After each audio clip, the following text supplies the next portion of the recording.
Don't you just love vintage timepieces from the 50s to 70s era that look so worn and have an almost mystical and patina look? Easy, just wear your watch and wait. It'll just take a very long time. But with us DIYers, we can skip time by manually aging each of the components one by one and create something like this. This is the first part of a series of videos where we'll go through the entire process of aging an entire watch, dealing with one component at a time, from the dial, hands, case, to the strap. In this video, we'll start with dial aging. So what do we mean by aging a dial? By that, we're aiming at imitating a patina that is usually seen in older lume. So we're looking at applying a faux patina to the dial that mimics the same brownish patina. So how do we do that at home? We'll need two things: some dry used coffee ground, a medium roast from a supermarket brand will do, and an oven.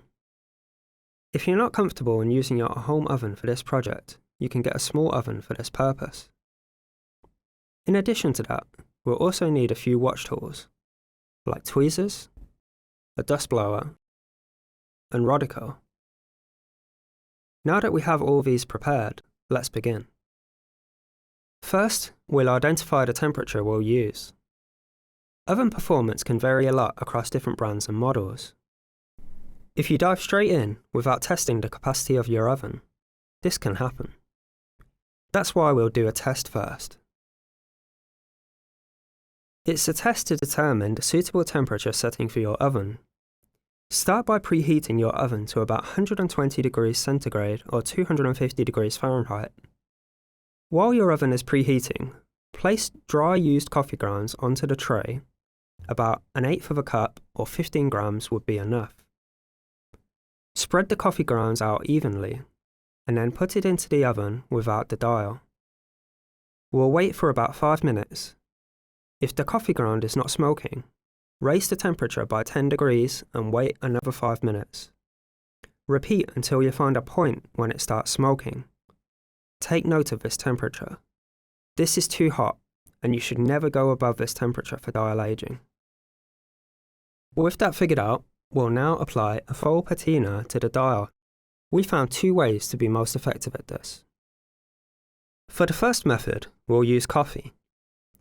This time, we'll preheat the oven to 100 degrees centigrade or 210 degrees Fahrenheit. Get your dial and place it face down, making contact with the coffee ground. Press the dial down for full contact, but no need to bury it. Then you can place it into the oven, bake it for 10 minutes, then check its colour. Most probably, there won't be any colour change at this point. So we'll raise the temperature by 20 degrees centigrade or 70 degrees Fahrenheit, then bake it for another 10 minutes, and check its colour again. If the patina is too light, raise the temperature and bake again. Repeat this process until you see the colour you like, and do not go over the point where your coffee starts smoking.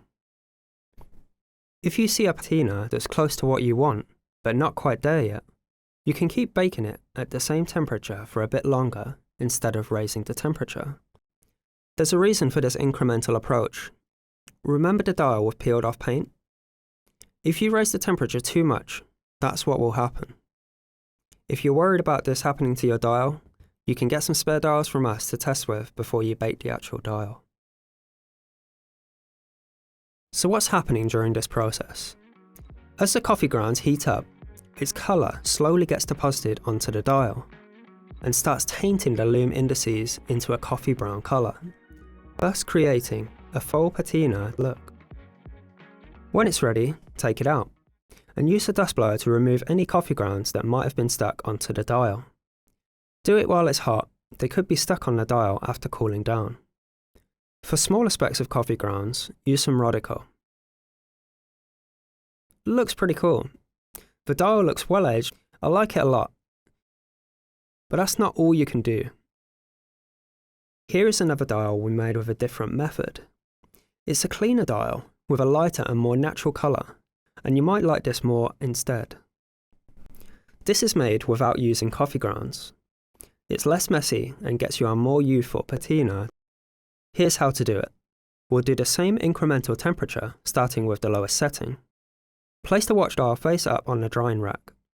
We're using the drying rack to keep the dial as flat as possible so that it's evenly exposed to the heat. Place the rack at a comfortable distance from the heating element. As the dial is now directly exposed to the heat, there's a higher chance for the dial paint to crack. I'll be more careful with it and check it every 5 minutes and raise the temperature only every 10 minutes. And this is how it turns out. The colour is lighter than the one with coffee, closer to yellow than brown.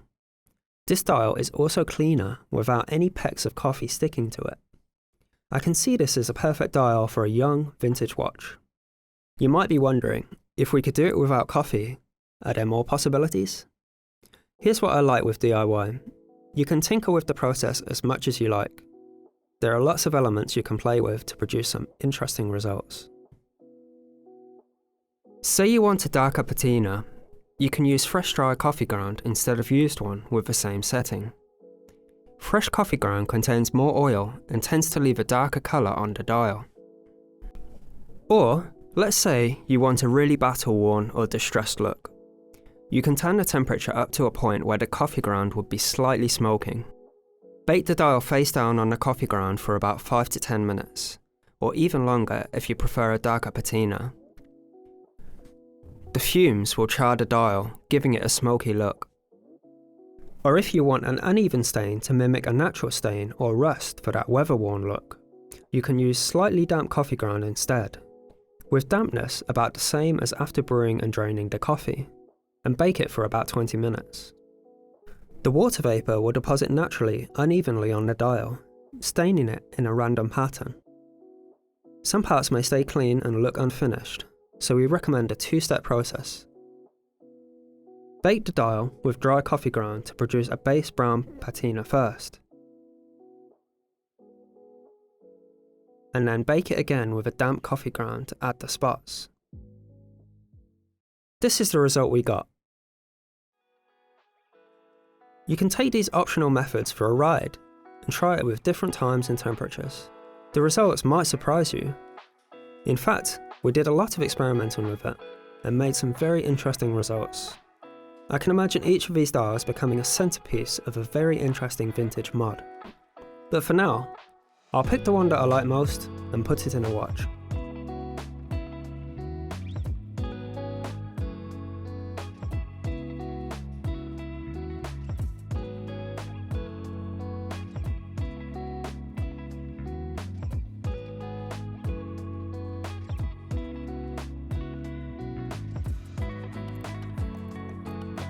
And here's the watch. It turned out quite well. This is a nice creamy colour that you would see in a well-aged watch. The watch does look a bit odd with these pristine hands. We should age that next to match the dial. Let's try that in the next video. Until next time, have fun with your watch.